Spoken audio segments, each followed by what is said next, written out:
Hello friends, welcome to நம்ம வீட்டு சமையல். இன்றைக்கி நம்ம சேனலில் டேஸ்டியான காய் சாம்பார் எப்படி வைக்கிறதுன்னு பார்க்கலாம் வாங்க.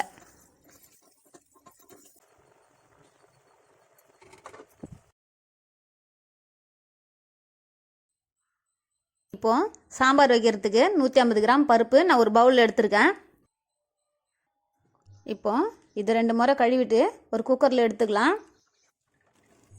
இது கூடவே 4 வெங்காயம், 2 தக்காளி, 15 பல்லு பூண்டு, 6 பச்சை மிளகா, 1 ஸ்பூன் சீரகம், அரை ஸ்பூன் மஞ்சத்தூள், கொஞ்சம் கருவேப்பிலை, கொஞ்சம் கொத்தமல்லி, தேவையான அளவுக்கு தண்ணி ஊற்றிக்கிட்டு இது 4 விசில் விட்டு எடுத்துக்கலாம்.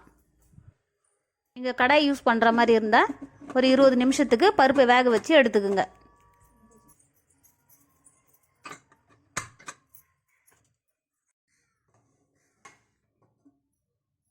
நாலு விசில் வச்சு எடுத்ததுக்கப்புறம் பருப்பு நல்லா வெந்து வந்திருக்கு.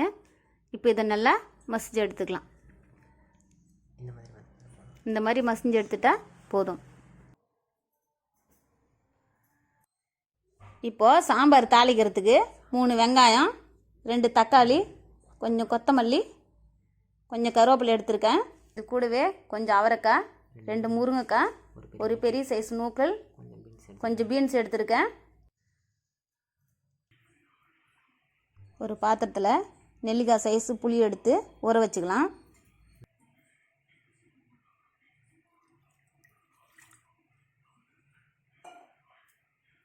குக்கரில் தான் நான் சாம்பார் தாளிக்க போகிறேன். அப்படி இல்லைன்னா நீங்கள் கடாய் யூஸ் பண்ண தந்தாலும் யூஸ் பண்ணிக்கலாம். குக்கர் சூடானதும் தேவையான அளவுக்கு எண்ணெய் ஊற்றிக்கலாம். எண்ணெய் காஞ்சதும் 1 ஸ்பூன் கடுகு போட்டுக்கலாம்.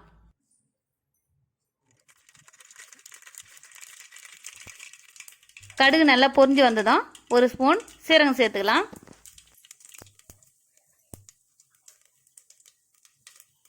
இப்போது கட் பண்ணி வச்சுருக்க வெங்காயத்தையும் சேர்த்துக்கலாம். இப்போ நல்லா கலரி விட்டுக்கலாம்.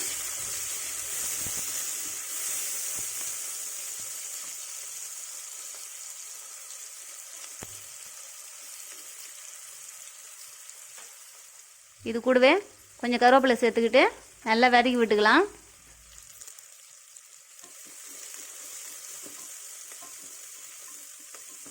ஒரு நிமிஷம் வெயிட் பண்ணுங்கள். இப்போது வெங்காயம் நல்லா வதங்கி வந்திருக்கு. இது லேசாக கலரி விட்டுக்கலாம். கூடவே நம்ம கட் பண்ணி வச்சுக்கிற தக்காளியும் சேர்த்துக்கலாம்.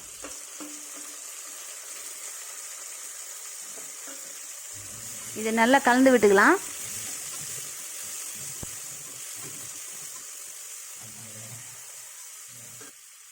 தக்காளி வதங்கிறதுக்காக கொஞ்சமாக உப்பு சேர்த்து கலரி விட்டுக்கலாம்.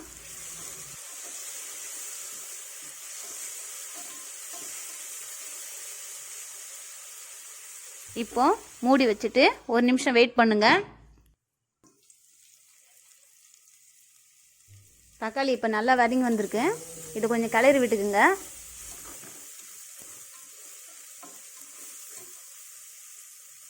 இந்த மாதிரி நல்லா கலரி விட்டுட்டு நம்ம எடுத்து வச்சுக்கிற காய்கறி இது கூட சேர்த்துக்கலாம்.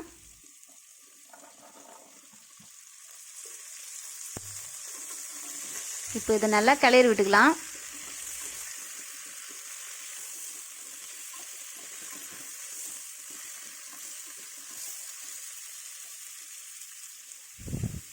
இது கூடவே 3 ஸ்பூன் மிளகாத்தூள் சேர்த்துக்கலாம். தேவையான அளவுக்கு உப்பு போட்டுக்கலாம்.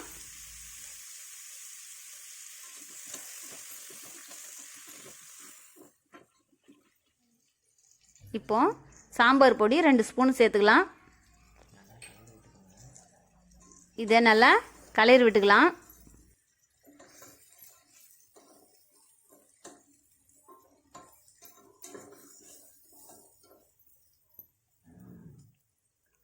இப்போ பெருங்காயத்தூள் 3 சிட்டிகை சேர்த்துக்கலாம்.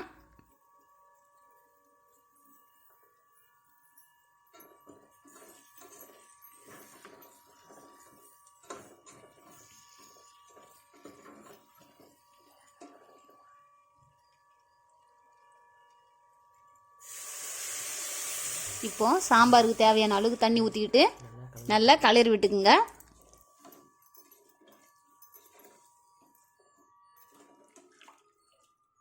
இப்போ இதை மூடி வச்சுட்டு 5 நிமிஷம் வெயிட் பண்ணுங்க. நல்லா கொதித்து வரட்டும்.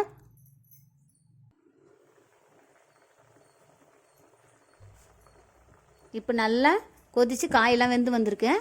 இப்போ நம்ம எடுத்து வச்சுக்கிற புளி கரைச்சலையும் சேர்த்துக்கலாம். இதில்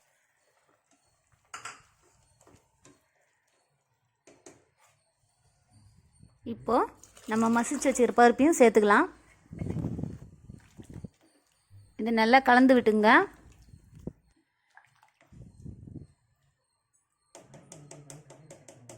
இதை மூடி வச்சுட்டு 5 நிமிஷம் வெயிட் பண்ணுங்கள். நல்லா கொதித்து வரட்டும். இப்போ இது மேலே கொத்தமல்லி தூவி விட்டுட்டு அடுப்பு ஆஃப் பண்ணிக்கோங்க. அவ்வளோதாங்க, டேஸ்டியான காய் சாம்பார் ரெடி.